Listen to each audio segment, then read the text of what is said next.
Tahimik ang gabi nang matuklasan ni Lito ang lumang kandila sa baul ng kanyang lola. Maputi ito, ngunit tila may kakaibang anino sa loob ng apoy na hindi niya maintindihan. Sa kabila ng kaba, sinindihan niya ang kandila. Hindi tulad ng inaasahan, hindi pataas ang apoy. Tila hinihigop ng kandila ang liwanag pabalik sa loob nito na para bang lumalaban sa apoy na dapat nitong ilawan. Lumamig ang hangin sa paligid at ang mga anino sa pader ay gumapang pababa, dahan-dahang papalapit sa kandila. Narinig ni Lito ang mahihinang bulong, tila nagmumula sa mismong wax. "Ibalik mo ako," anang tinig, malamig at puno ng hinanakit. Hindi niya maigalaw ang katawan.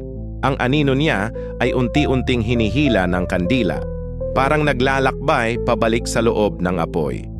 Pilit niyang pinatay ang kandila, ngunit sa bawat paghipa niya, lalo lamang lumalalim ang dilim na pumapalibot sa kanya. Nang tuluyang maglaho ang apoy, nawala rin ang anino ni Lito, at ang katahimikan ay naging nakakakilabot.